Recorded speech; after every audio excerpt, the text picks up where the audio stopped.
I never imagined that my wedding day, the day I had painstakingly planned as the beginning of my new life, would become the battleground for a war I had been waging for decades.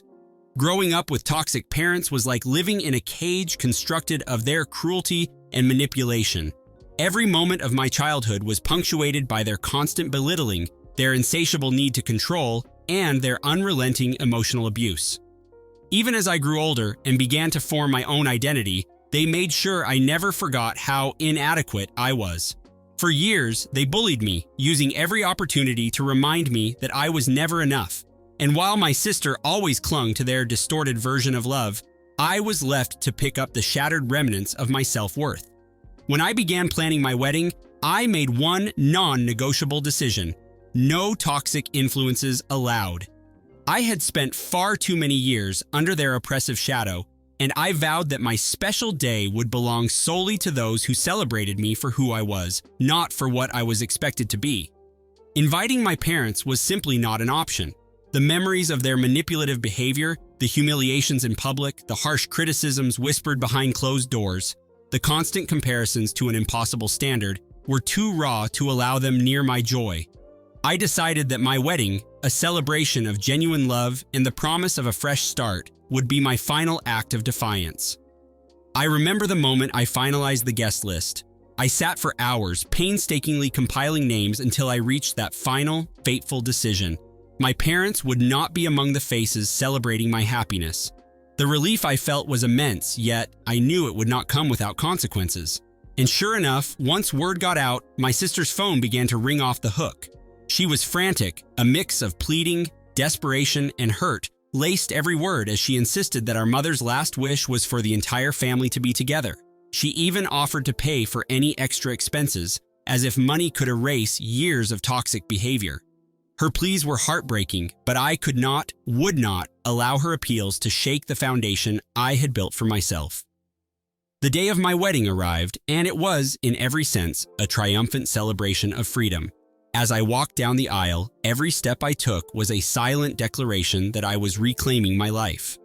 I was surrounded by friends and loved ones who had nurtured me when no one else would, people who had shown me that genuine affection exists outside the realm of conditional, abusive love.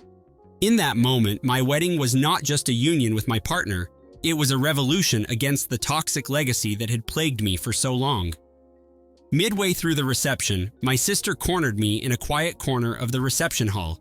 Her eyes were red from crying, her voice trembling as she begged me to reconsider. "It's Mom's last wish," she said, her tone a mix of desperation and sorrow. She always wanted the family together on a day like this. I listened, my heart hardening with every word. I told her as coldly as I could that no wish could ever justify the years of abuse I had suffered. I explained that inviting them would be like reopening a wound that had barely begun to heal. I refused to sacrifice my self-respect, even if it meant pushing my own sister away. There was no forgiveness in my heart for those who had continuously betrayed me, and I made it clear that some lines, once drawn, must never be crossed. The conversation left a deep scar between us, one that I knew might never fully mend. In the aftermath of the wedding, the tension in our family reached a palpable level. My sister, caught in the throes of guilt and regret, tried every tactic imaginable to bridge the gap between us.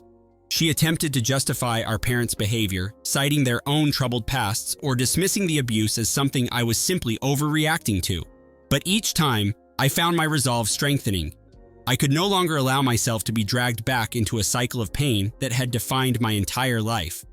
My silence on the matter was not one of indifference, it was the echo of every harsh word I had endured. In the weeks that followed, messages and phone calls poured in from distant relatives and old friends congratulating me on my wedding.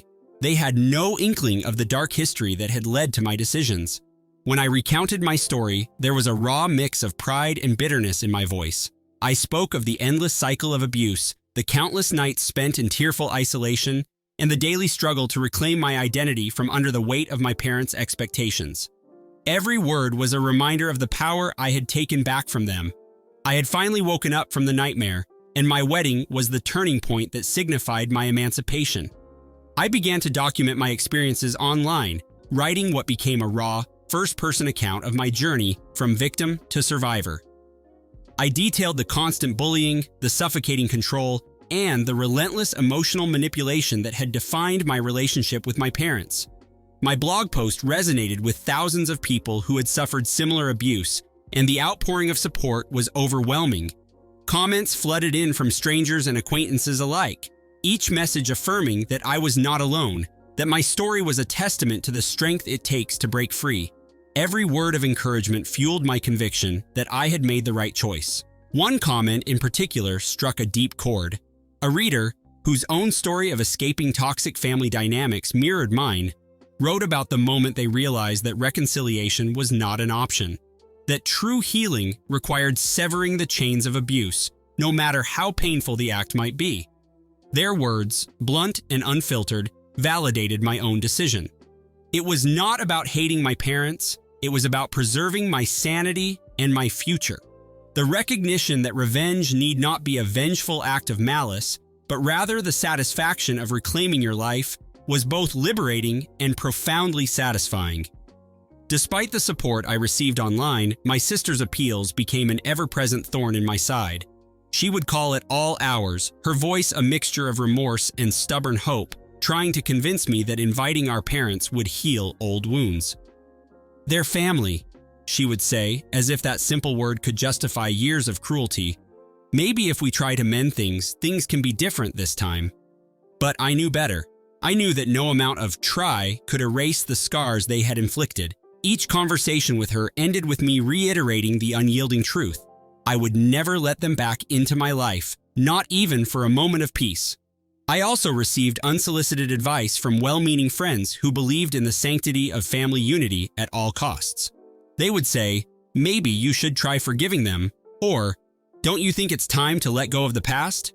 I would simply smile and thank them, knowing that their perspective came from a place of ignorance about the depth of my pain. Forgiveness, in my experience, was not a cure-all. It was a trap that allowed abusers to continue their reign unchecked. My wedding was not about drama or romance. It was about survival and the reclamation of my own narrative. As the months turned into years, I slowly began to rebuild my life on my own terms. I immersed myself in work, in therapy, and in the supportive community I had found online. I learned that healing was not a linear process. It was a labyrinth of setbacks and small victories. Every day, I chose to embrace the future, letting the painful echoes of my past serve as reminders of what I had overcome.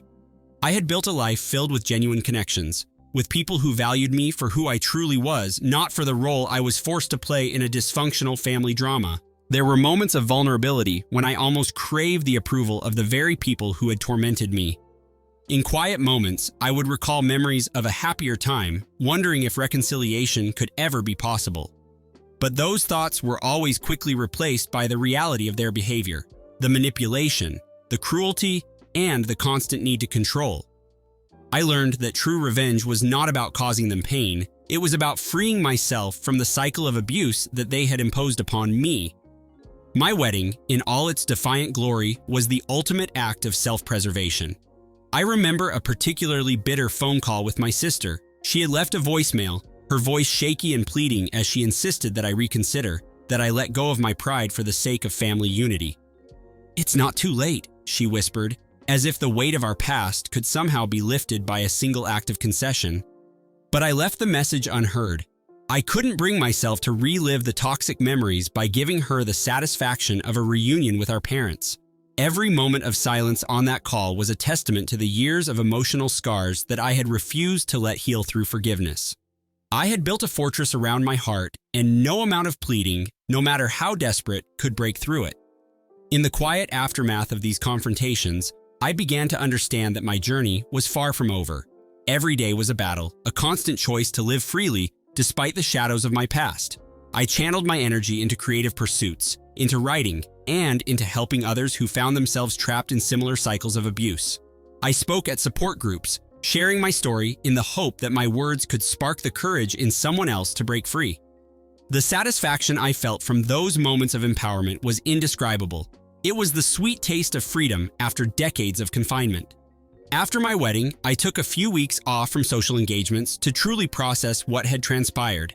I revisited memories long buried, and as painful as they were, I welcomed the emotions with a newfound sense of purpose. I began attending therapy sessions that helped me understand the long-term effects of toxic parenting. These sessions were not just about analyzing the past, but about rebuilding my future piece by piece.